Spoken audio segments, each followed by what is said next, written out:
Hello, Mr. and Mrs. Navakavada and all the ships at sea. Otto Excelsior here from navakavada.org. That almost rhymes. And here we have our good friend and spiritual advisor, pannobhasa, all the way from way down south, and I'm way up north. And we're going to talk today about Buddhism, of all things.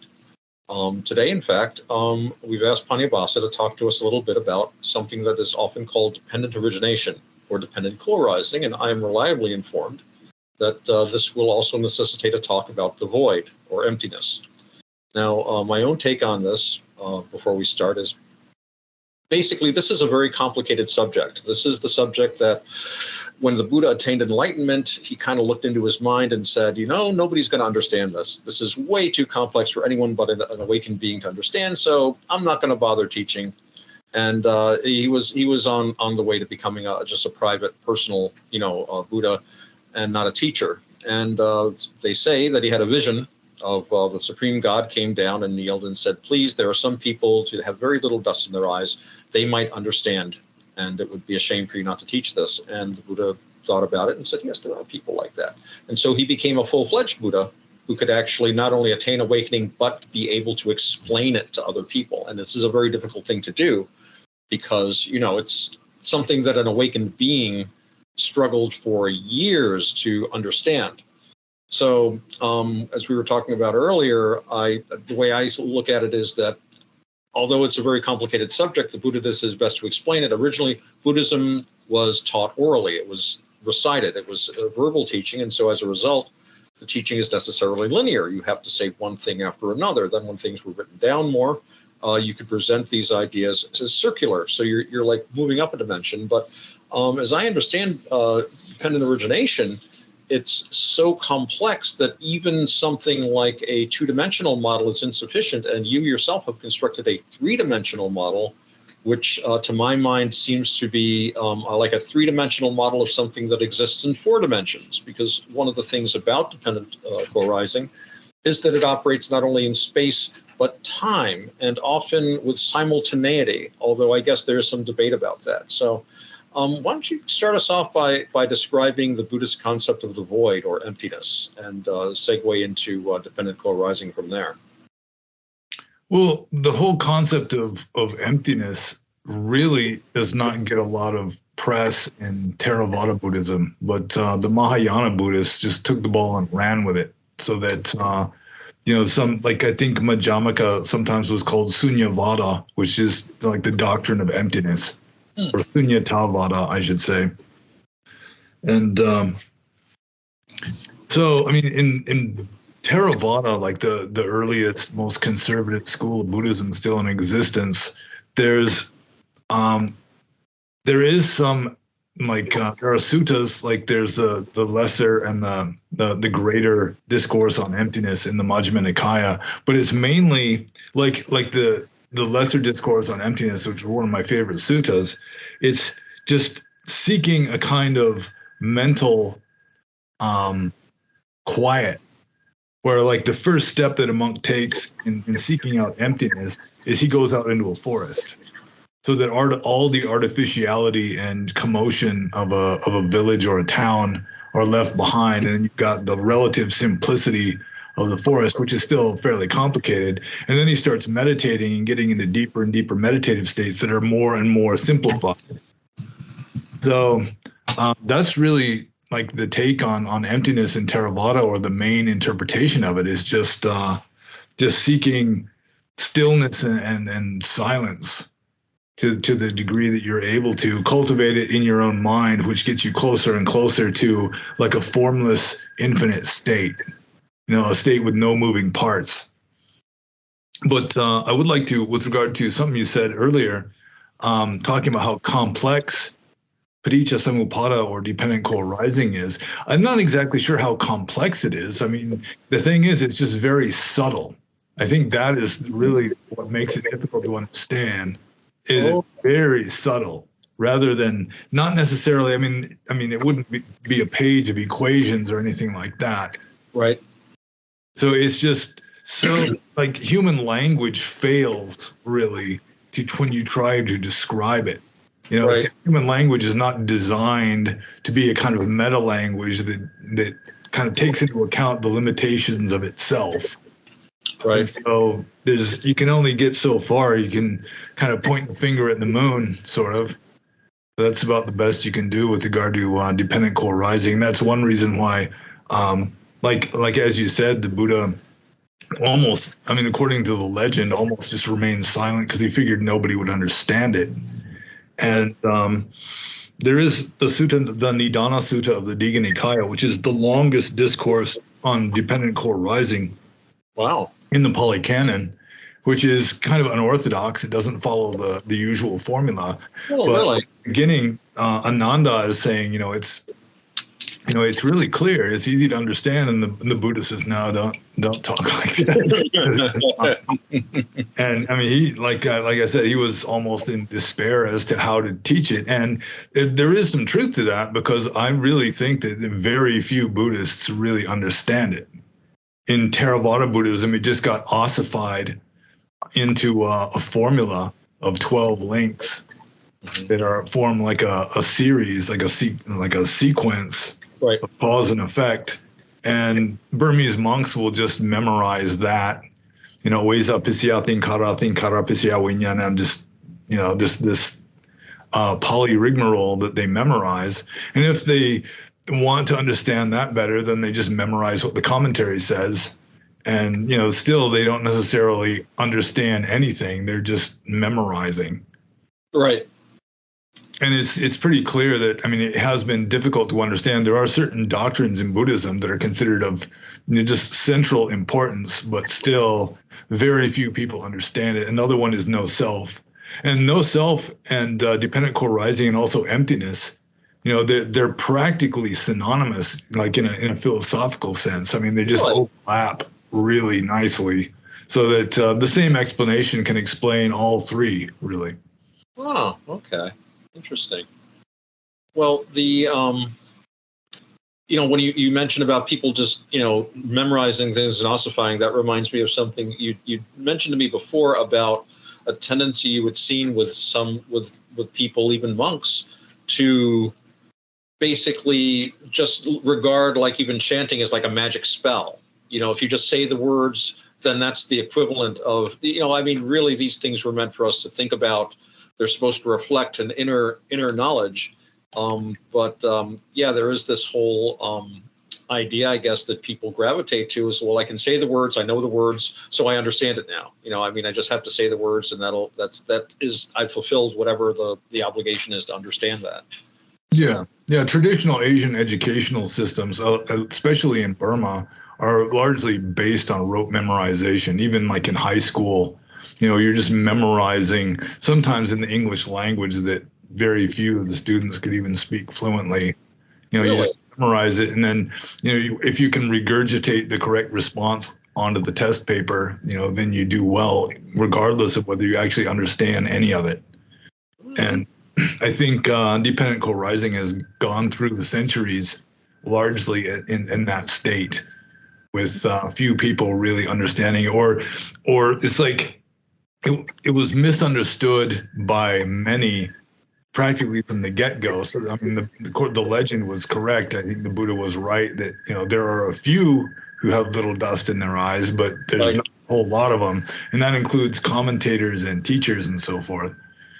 And so you wind up with various versions of it in the texts, including some interesting prototypes that I can show you. That's just like one of my few contributions to Buddhist scholarship was my attempt to describe like the evolution of the 12 link series, causal relationship, or paticcasamuppāda. And I'm displaying my sophistication by drinking my what is this? I noticed that your fans are interested by all the different beverages that they see you drinking.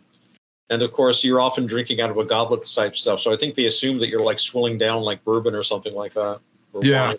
Yeah. There was some commentator left a comment saying that he was amused by all the strange things that I would drink. I'm making up for lost time because of the monk, I was drinking water or something. But I call bullshit on that. It's just total coincidence that I'm drinking aloe vera drink with a paper umbrella.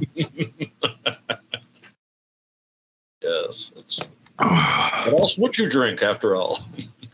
Yeah, exactly.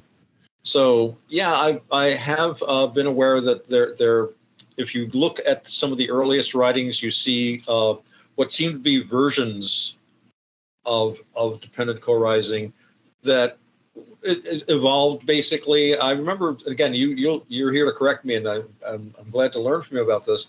But that originally it might have only been 6 steps. No, actually, I mean, there may not have been any steps initially. I mean, really? Like there are 2 stock versions of paticcasamuppāda that you're most likely to encounter. One is just a very brief formula of this arising, that arises, this being, that is, this ceasing, that ceases, this this not existing, that does not exist. I mean, they probably got it a little bit out of order there, but that's essentially what is said. Yeah. And I mean, there's no real steps other than just maybe 2 steps, but you can argue, and there have been some monks, including the notorious Jnanavira, who was an eccentric British monk who lived in Sri Lanka, or Ceylon as it was called then, in the 50s and 60s, who was saying that it says this arising, that arises. It doesn't say this ceasing, that arises, which according to him helped. Yeah, that was one of the bits of evidence that, it's all supposed to be simultaneous. Yeah, I would say that does sound like evidence for simultaneity. Yeah, and also just the very name, paticcasamuppāda. Paticca means, like, literally, it's like a past participle, meaning having relied upon or independence on. And the samuppāda, the uppada means arising, and the sam at the beginning is etymologically the same as like the Greek sin or the Latin con, like con. It means with or together. Right. So literally you can say it means like arising together, independence upon, or something like that. Although the official interpretation is that the sam is largely meaningless in the samuppāda, that it's just like an intensifier, sort of like I guess an intensifier would be the correct word for it, that it really doesn't necessarily mean anything. It's just stressing what follows, like a sambuddha, sama sambuddha, it's just intensifying the word Buddha. He's like a real Buddha. Yeah. That's interesting. So there are linguistic. It's interesting how we have to turn to these linguistic arguments sometime to try to get a handle on what was being said in the absence of being able to get a time machine and talk. Yeah, I mean, and even that doesn't necessarily work. I mean, just the literal meaning of a word does not necessarily mean what the word is supposed to mean. Like the English word understanding. You stand under something, obviously, but I mean, it's nothing to do with the actual meaning of the word. Right. Not to mention technical, when a word is used in a technical sense, when somebody is like describing anytime a new school or someone's, coming up with something, they'll have a technical way of using a word that might be different from the way, well, like if you talk about, I don't know, minutes of arc, it's not a stopwatch with like, arc for like 60 seconds. So you can use these words specifically. I also wanted to say that whole description of this arises, that arises, all that sort of thing, that to me sounds very authentic. I mean, that sounds like an awakened person trying to describe, if you'll pardon the comparison, it sounds like somebody who's come down off a really intense acid trip and trying to describe what he saw. What do you see? That is, and that is, that, I mean, it sounds like the language you would use trying to convey something that really doesn't fit into words very well, that it'd have to be an experiential, a gnostic, a gnosis, if you will. Yeah, well, I think one of the mistakes is that, like in Theravada Buddhism and just a lot of Buddhists in general, they think, if this arises, that arises, which means, if this arises, which is real, it causes that to arise, which is also real. But I mean, it can be interpreted as conditional, and some of the Mahayana schools interpret it as just purely conditional. If this is, if this is perceived to arise, then also necessarily that is perceived to arise. But just the whole arising is itself like a conditional, as though kind of thing. It's not ultimately real necessarily. And that's one of the things that makes it so subtle and difficult to understand, is that if you're thinking that reality is just this formless, infinite emptiness, so to speak, right, anything that's arising, it's sort of potentially or virtually arising. It's sort of like the statues inside of a block of stone. If you assume that the stone is formless, right, then I mean you can imagine an object, but then necessarily if you have a figure, there's necessarily going to be a surrounding ground that the two are mutually conditioning. Right.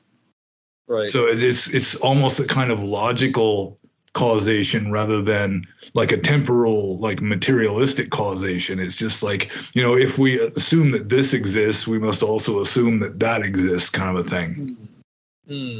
Well, you have often said that Buddhism is profoundly psychological.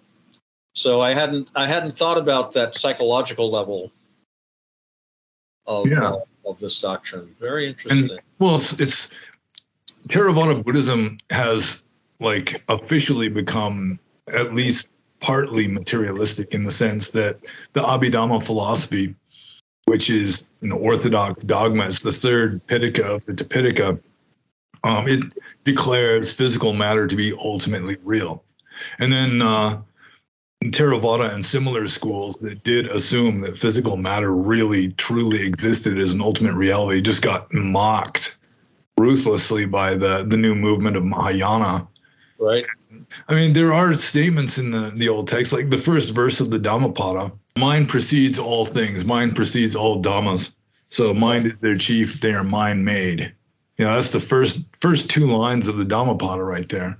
Right. Mano bingama dhamma, mano seta mano maya, which it's just, mind is like first. Mind comes first. Mind is number one. Yeah. Everything follows from that.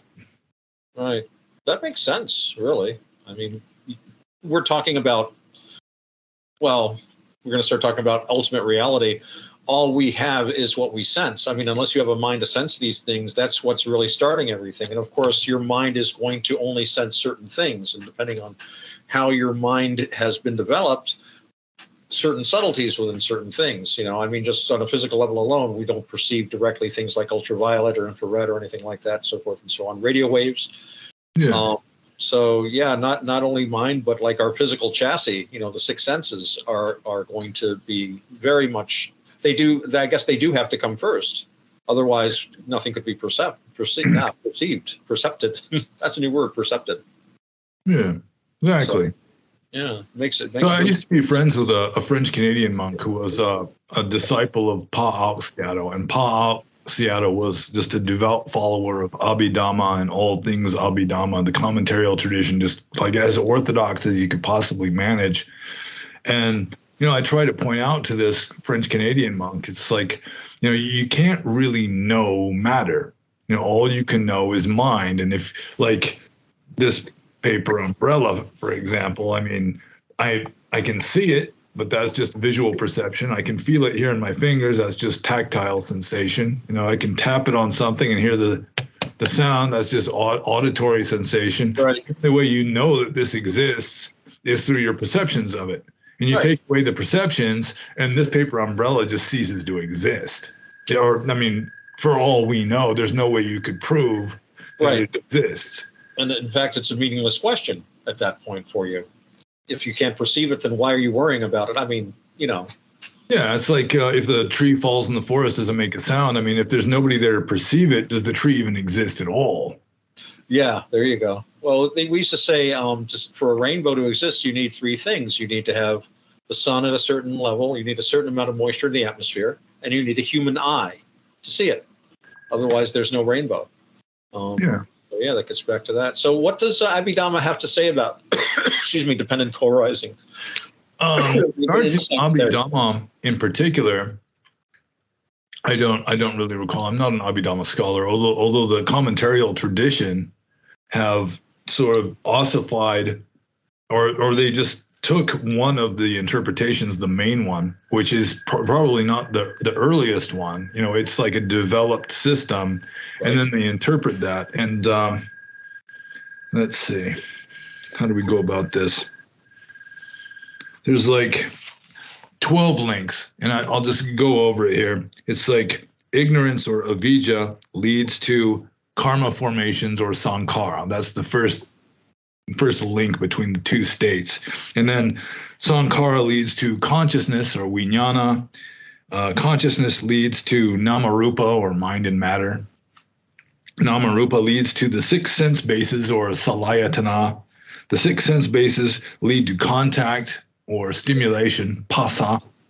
Phassa or contact leads to feeling or vedana. Vedana leads to craving or tanha.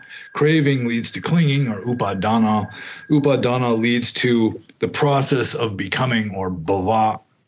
Bhava leads to rebirth or just birth, jati. And then birth leads to Jaramana Doka, some of this. It's just this long list of bad things like suffering, sorrow, and lamentation and grief and despair.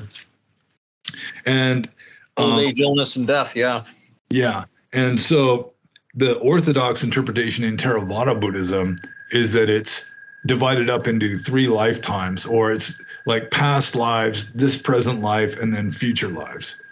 So the first 2, which would be ignorance and karma formations, like ignorance causes you to do deluded acts, and these deluded acts make karma. And that's what caused you to be born in this life. It's like ignorance and karma from the past results in this. And so the first link here would be rebirth linking consciousness. You know, it's the first little spark of consciousness that starts the new life going, which in Theravada Buddhism occurs at conception. And then that causes namarupa, which is like your mind and your body. And then that results in the 6 sense bases, which are just your 6 senses, you know, seeing, hearing, smelling, and that, right, including thought as the 6th. And then the 6 sense bases result in contact or stimulation, sensory stimulation. So the senses are there first. Yeah. The sense bases are there first. And right, then that results, the stimulation or contact results in feeling or vedana, right, like sensation.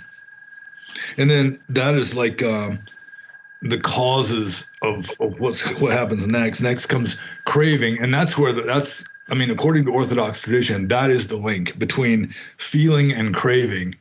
That is where you cut the sequence, like the endless cycle craving of karma and rebirth and so forth.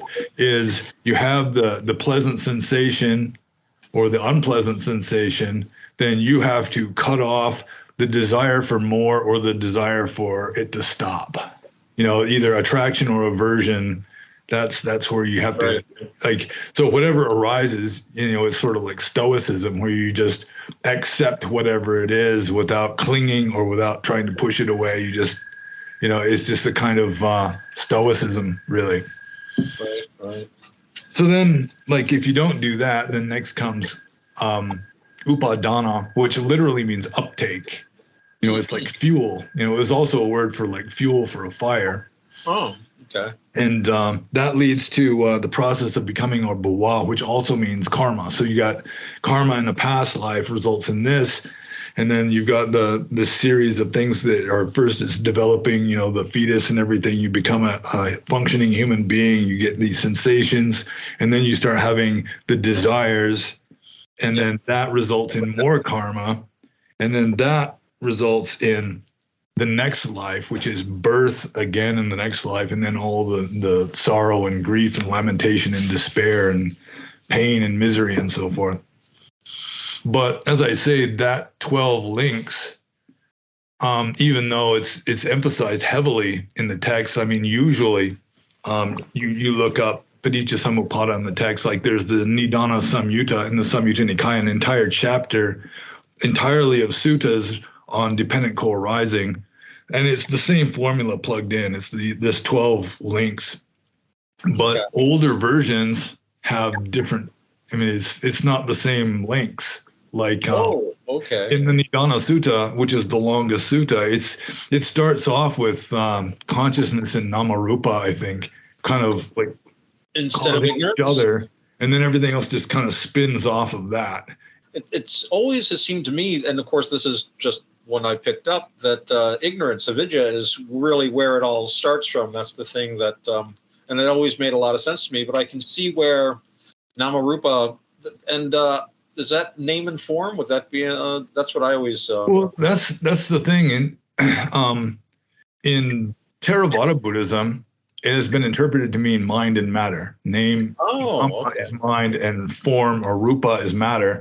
But like in Upanishadic literature, which some of which is older than Buddhism, it doesn't necessarily mean that. It's like it's the two parts of perception. Like first, like if you perceive something, you see a form, and then you attribute significance to that form.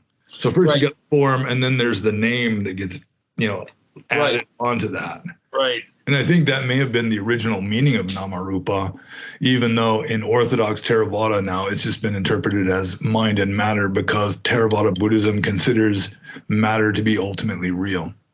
So basically, like we were talking about before, this is a term that's taking on a new technical sense in a Buddhist framework. It's not just, them corrupting the idea or something like that. They have another idea, and they're using this term that describes something similar and modifying it. It's interesting because, I've been getting into Aristotle lately, and that was one of the, as has been explained to me, big differences between Plato and Aristotle. Aristotle says that, we perceive something and then we attribute, as you say, significance to it by classifying it, creating an idea about it. We see trees, well, we think of tree, and so forth and so on. Whereas Plato claimed that the particulars and the universals, the whole universal idea, were separate from each other. And indeed that the ideas caused the particulars. The universal caused the particular, whereas in fact they arise together. The idea of universals comes to us because we perceive a particular, but the particular has to really pre-exist that. And you're not there, so.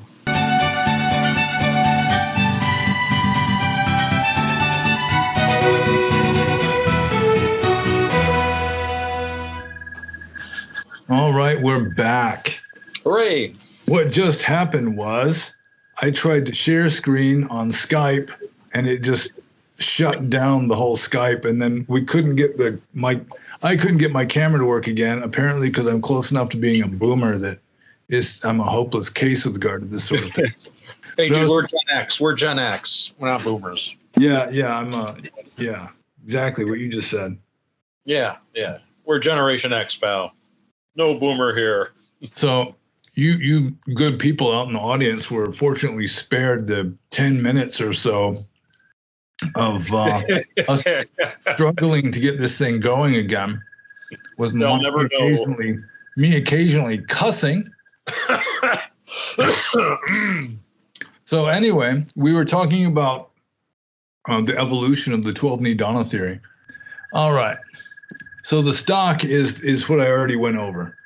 It's just the 12 stages, avijja, pasya, sankhara, and when I do Pali, I usually have like a Burmese accent, which explains why my Pali sounds so weird sometimes. It'd be aweza pisya thinkara pisya vinyana pisya namarupam, namarupa pisya talayatana pisya patho vedana, and then all the way down to jara marana sokha paridewa doka domanasu payasa.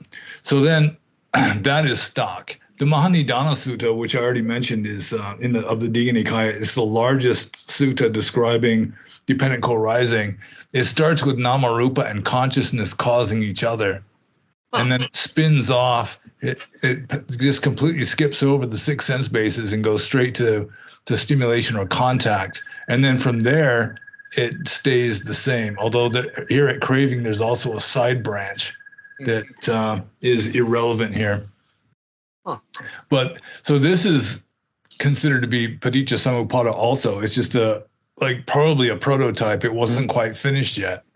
But the two after that, the Kalahawiwada Sutta version and the Sakapanya Sutta version, are very old and predate probably the whole concept of the series of links being identified with dependent co-arising. And in both of these, you start off with perception as what is causing the whole samsaric cycle. It's just differentiating this from that, which is creating, the 10,000 things of the Tao Te Ching. Yeah, I was just thinking of that. That's the exact, yeah. First you've got the Tao, then you've got the one, then you got the two, and then you got the 10,000 things. It gives birth to all things under heaven. Yeah, so then it goes straight from perception to name and form, and then to stimulation or contact. Instead of feeling, it's just got pleasant and unpleasant. Mm-hmm. Instead of craving, it's got like preference or desire, and then what is loved, and then you've just got the whole list of the nasty consequences. And then in the Sakapanya Sutta, there's a very archaic fragment in the center of the sutta where it's also talking about, it starts off the same as the Kalahawiwada version, and then it goes to thinking, and then it goes to preference again, and then again, what is loved and what is unloved, and then it gets down into all the nasty consequences. So these last two here, the Kalahawiwada version and the Sakapanya version, probably were just suttas in which the Buddha was just giving lists of, this causes that, and it wasn't necessarily a connected doctrine at the time. Yeah, it wasn't necessarily dependent co-arising. It's not identified as such. I'm pretty sure it's not even identified as such, even in the commentaries. Yeah, that was intense. Trying to get back on the line, and all just to show that little graph there. But you did it. Yeah, that is true. So what you were presenting to us then was going from the stock and then backwards in time, so that as you go over to the right-hand side of the page, those were the earliest. Yeah. The left-hand side was stock, which would be the fully developed version, and then the ones before that would be prototypes, essentially. But any time the Buddha would talk about, things that were related to it, he would, it would be natural to think that if he was mentioning something, it would obviously be part of dependent co-arising once it was actually fully developed. So you were saying, like in the very, very early fragments where you said basically he's not presenting it as a doctrine, but simply that, this is going to happen. No, he's just answering questions. In the Kalahawiwada Sutta, there's a questioner asking, what causes this? Okay. He says, that causes this. And then the questioner says, well, what causes that?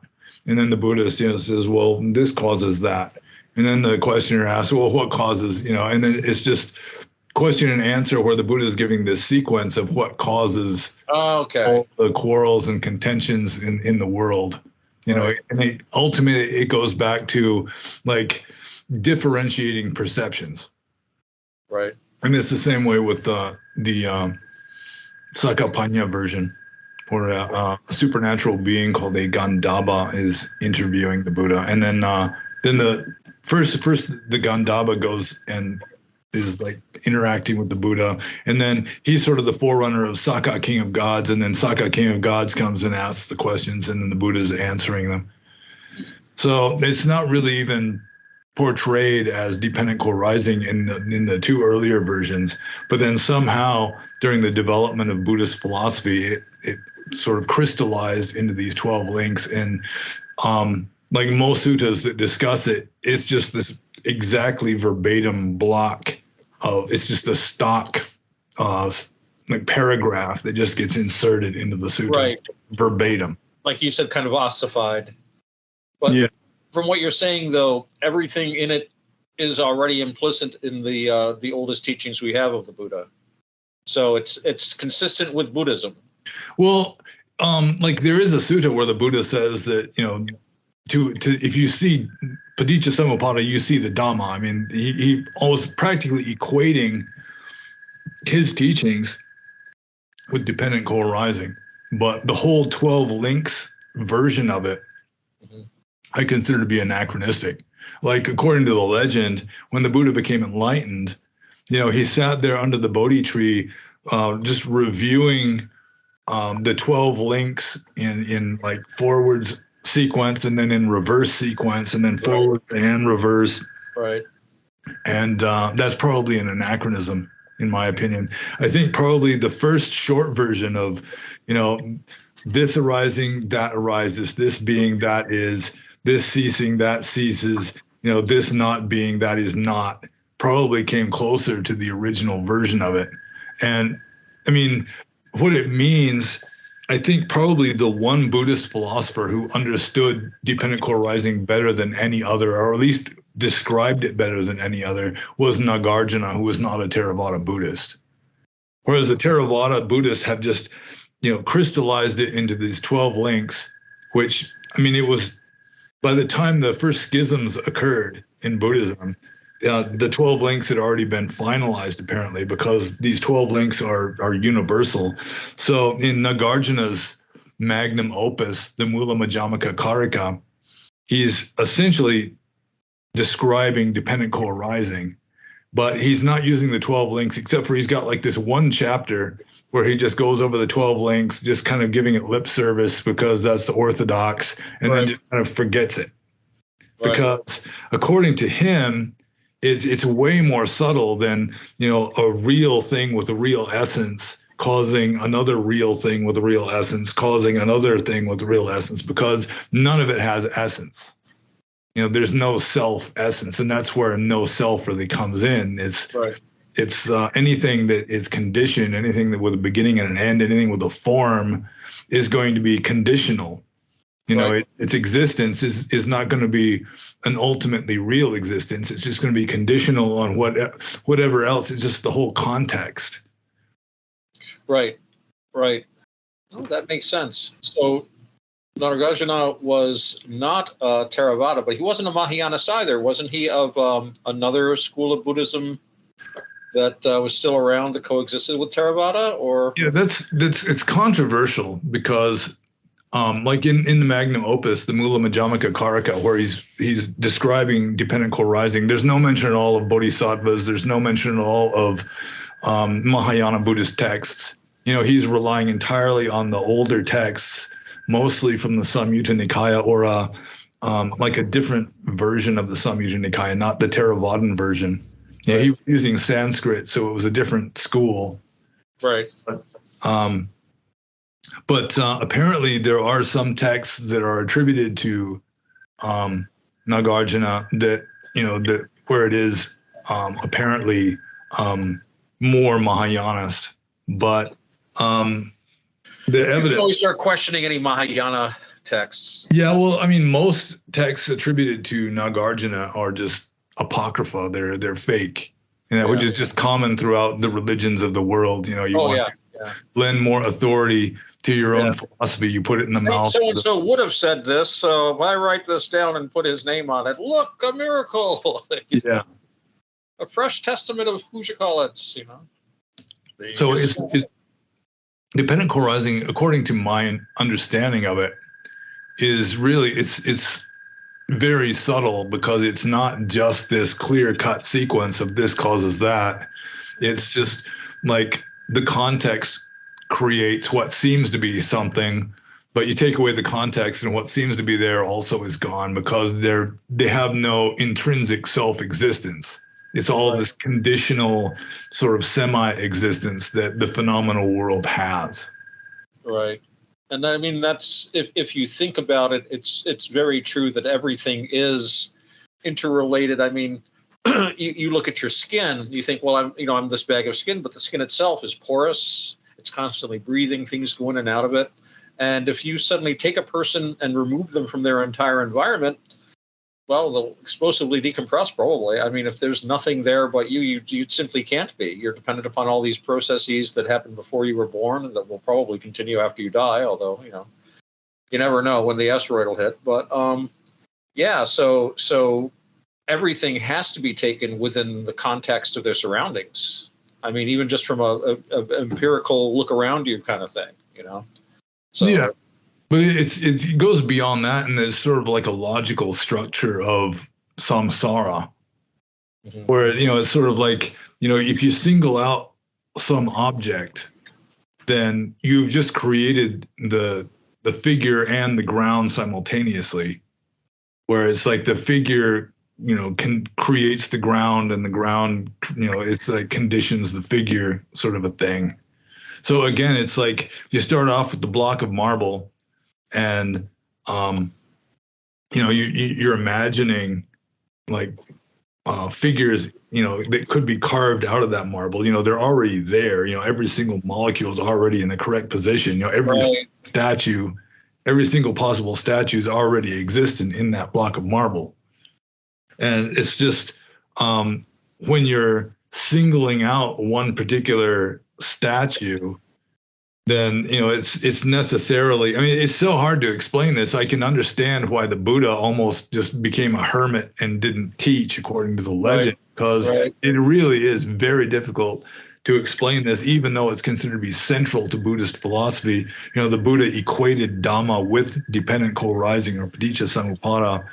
And I really, like, for example, in the Mula Madhyamaka Karaka, there is a really famous verse.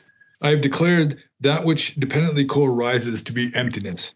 This is a descriptive designation having recourse to dependent co-arising and is the middle path.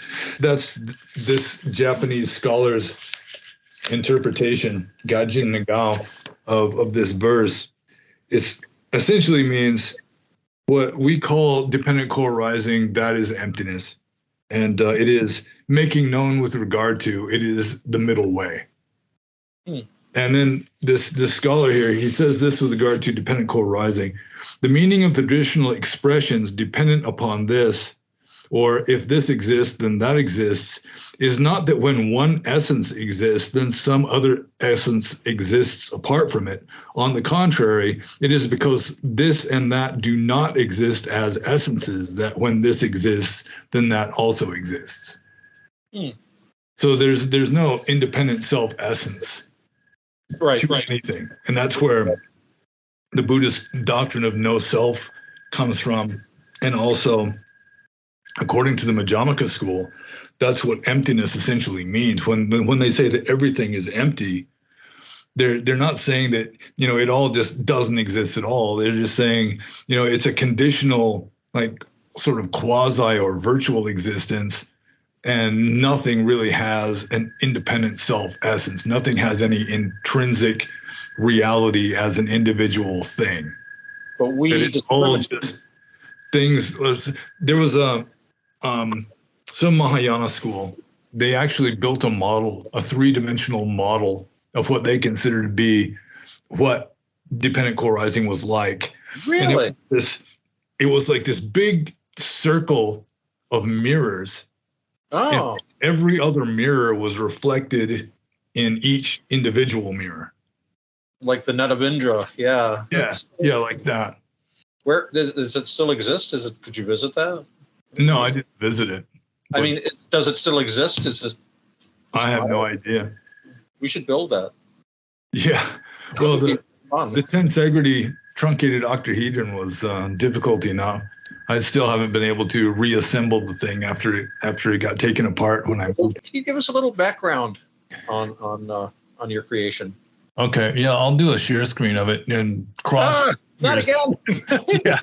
Yeah. We shut down Skype last time, or the first time I tried this. Okay. So can you see that? Oh, there we go. Yep. Yeah. So it's made out of these like Starbucks stirring sticks and elastic. And the first time I ever saw a tensegrity structure, which is what this is, I think they were invented by Buckminster Fuller. And I mean, it just seemed like a miracle because the whole thing is held together by the tension on these elastic string, the elastic cords, and none of the wood is actually touching any of the other wood. Nice. It's just the mutual tension is somehow holding the thing, and you can squish it flat and it'll just come right back into shape again. Very nice. And it just seemed like a miracle the first time I saw it. I just couldn't understand it. Now I was fascinated by them ever since. And it does seem like a fairly good analogy, if any analogy could be fairly good for how dependent co-arising works, it's all simultaneous. It's this arising, that arises, not this ceasing that arises, as the Theravadan temporal sequence would suggest. But the 12 Nidanas they seem to me to be an anachronism. And if you really want to understand what the Buddha meant by dependent co-arising, like when he was saying that Dhamma and dependent co-arising are essentially synonymous, he was talking about something more like just the conditional quality of phenomenal existence, how it's like a virtual existence, but it's not ultimately real, with each thing having its own soul, so to speak, its own self-essence. Right. So I think I'll just turn this off. Okay. That is a fascinating little thing. I hope you can get that together again. That would be a good workshop to do, maybe on YouTube, have people sit around and try to put one together. Yeah, well, I've done it a few times before, so I know I'm capable of doing it. It's just getting the last strings attached is very tricky. They make put it up the altar back there if I ever finish it. Yeah, that would look great. I'm sure you'll manage it when the time is correct. So when we look at reality and begin differentiating things, leading to the 10,000 things, this apparently is now. When I want to, for our viewers out there and for my tiny little mind, we're talking about emptiness and no self. And from what you're saying, then emptiness is basically the idea of no self. Yeah, there is no self because nothing has an intrinsic self-existence. Right, nothing exists in and of itself. There's no dang on sick. Everything is completely and constantly in relationship to everything else in both space and time. Yeah, it's sort of like Immanuel Kant's philosophy, where he talks about the two truths, just as Buddhism also teaches that there are two truths. There's ultimate truth and conventional truth. And in Kant, it's like the thing in itself and like the phenomenon, or the thing as it seems. And according to Kant, all we can know is just the thing as it seems. Right. That we have no contact at all with ultimate reality. And Buddhism would differ from that, in that there is an ultimate reality that you can have direct knowledge of. And that's just again, you have problems because language is not designed to deal with an absolute. An absolute just transcends the duality of existence and non-existence. And you can't talk about something that transcends the duality of existence and non-existence. And so you've got a lot of Western Buddhists, especially, who just insist that we do have a soul. And the only way that you could possibly say that in Buddhism we've got a soul is that it'd be like an Upanishadic idea. We all share the same soul, because the soul is nothing more than the ultimate reality that underlies everything. Was it Jivatman or something, I think they called it? Yeah, some of the Hindus called it that, or just, the Atman. The Atman is Brahman. The soul, your soul is God, essentially. And everyone shares the same one, because, there's only one ultimate reality. This most infinite ultimate reality. And that aspect of it that, pervades you, it would be your soul. But the thing is, that doesn't really work in Buddhism, because they just avoided reifying the absolute. It's just completely off the scale. You can't say it exists, or that it doesn't exist, or that it does and doesn't exist, or that it neither does nor doesn't exist. You just can't. None of that is valid. It's just completely off the scale, because if you try and talk about it, you've just turned it into something samsaric. Yeah. And that's not it. The moment you start talking about it, you're lying. Because you can't, the first thing that struck me when you talked about getting beyond duality is, unless you have duality, you can't talk. All speech, that's true. Everything has to do with contrasting something with something else. And that's the way samsara works too. That's essentially dependent co-arising, is something contrasting with something else. So dependent co-arising is a way of describing what we're doing as we create samsara. That's an activity, right? Samsara is not really a place, but it's something you do. Yeah, it's like a process. And I thought it was interesting, when you were going through the cycle, you hit craving. And the minute I heard craving, I'm like, okay, we're in Four Noble Truth territory here. This is where we're told we can make a difference. Yeah. Craving is the cause of all suffering, second noble truth. I mean, you can even take it farther and say that craving is suffering, to the extent that you're craving, you're, dissatisfied and unhappy. But that also implies that there are other places you could also interrupt the chain if you wanted to. Or do you think craving is really the best place to? Well, I think they just left out a link. I mean, the link is then the whole 12 Nidana theory is it does have its imperfections, it seems to me. And one of them is you'd have some link in between feeling and craving, like perception. Right. Because it's you have the feeling. I mean, that doesn't really cause the craving. It's like your volitional decisions, which, I mean, they may be just automatic. It's just knee-jerk reflex because you're so unconscious that that you're just running on autopilot. Okay. But still, it's volitional, and that every time you're unhappy, I mean, it's a volitional act, and at least potentially, you have the ability to choose not to suffer. It's just that most people are so locked into the whole knee-jerk reflex and just habit ruling their lives, and just the autopilot is running them. Yeah. That, they don't think that they have any choice but be unhappy when they hear a word they don't like or something. Right. Yeah. And of course, that's what everyone's taught. The entire culture in the West revolves around that. Yeah. I mean, you're not. Yeah. Yeah. In the West, I mean, you are your emotions. Yeah. Especially like consumer culture, that, even discomfort or inconvenience will necessarily cause suffering that you must avoid by, buying the color-coded Ziploc storage bags or whatever it is they're trying to sell. Yeah. If only you had these white wall tires, think how much happier you'd be. Whatever happened to white walls anyway? I haven't seen those in a long time. Remember white walls? They're out there. Yeah, they're out there.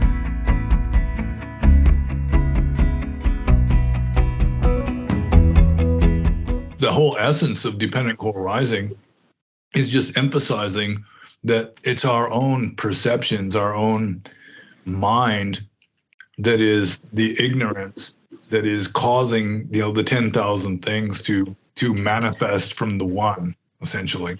Right.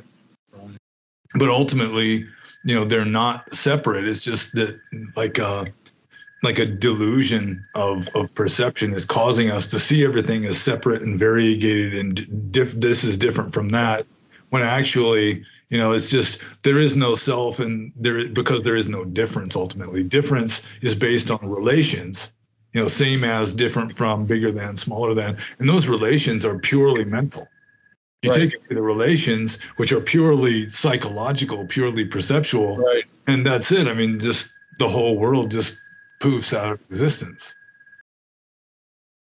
But in the meantime, all of these relationships are basic to how we function in our society and how most of us think.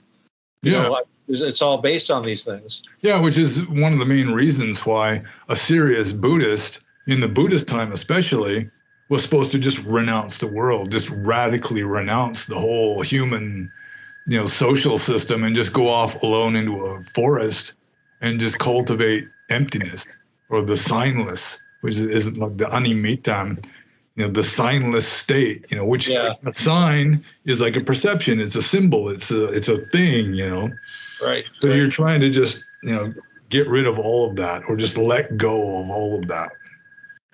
And it's just a radical thing. I mean, it's just trying to participate in the world while still, cultivating this essentially mysticism or monism or something. I mean, that's very advanced in Zen Buddhism. They talk about how Zen in the marketplace is like 10,000 times more advanced than Zen sitting on a cushion. If you can still have the Zen mind, or just the non-discriminatory mind while you're out in the world, doing things. Yeah, that's the real test, when you've got all of the. I remember reading a Zen story once about a guy who he had studied with a Zen master. The Zen master said, "Okay, you're doing good." Basically gave him the nod of approval that you've got your Zen, and he went out into the world. But then he had to take part in an official ceremony, And he noticed that the officials from the central government, this was in Japan, made him nervous. And then he decided, well, my Zen isn't really all that good. And he resigned his position there, and he went back to study more, went out. Because I think his name was Kazan. Okay, you read sweating. Okay. Yeah. And because he started sweating, he realized he wasn't there yet. So he went back and found a master and studied with him for several more years. Yeah. So, but yeah, it's especially difficult with the reinforcement of the society, because it's been pointed out, and said the same thing from a Christian perspective too. You need all the 7 deadly sins in order for a capitalist society to function, and you need defilements in order to drive the economy. Yeah, and maybe all of them except sloth. Sloth isn't so good. Well, maybe now it's becoming more in fashion now. Bread and circuses, you got to keep them slothful in front of their video games. Yeah. Sort of thing. So, well, we've been at this for probably better than an hour now. Really? Half an hour now, and since we started up again, and we were at least 40 minutes, although we probably were just like chatting along about this and that. Oh, okay. But I was just was going to ask. Now, we asked about Abhidhamma. We talked about nothingness. We talked about void. We talked about dependent co-arising. And well, what do you think about? And you mentioned this a little bit before, but as you've said, this is a very central part of Buddhism, and yet it's probably one of the least understood aspects of Buddhism. Do you think that there's some, or is there some hope that this will be better understood? Are there any particular schools that concentrate on this, or are there any teachers out there that are particularly big on dependent co-arising? Well, I mean, like in Theravada Buddhism, there's the Mogok method in Burma that they emphasize just the standard 12 Nidana theory and the circle, the 12 links, and I don't think it's really particularly helpful necessarily. Oh no. Like the Majjhimaka school of Mahayana is largely based on the teachings of Nagarjuna, and so I mean they deny the ultimate reality of mind or matter. It's all conditional. It's all just sort of empty or just sort of quasi-existent. So probably if you wanted to understand it from that aspect, then you do better studying Nagarjuna than studying Theravada. And just some of you, the viewers who are watching this, should know that, I mean, definitely, they probably perceive by now that I'm a heretic when it comes to dependent co-arising, just because I do not think that Theravada really understands it. The official position of Theravada misunderstands or misinterprets dependent co-arising, and it is considered to be central to Buddhist philosophy. But it's sort of explaining the human predicament, why we appear to be here, and so it's very subtle, and it's something that you just have to grok.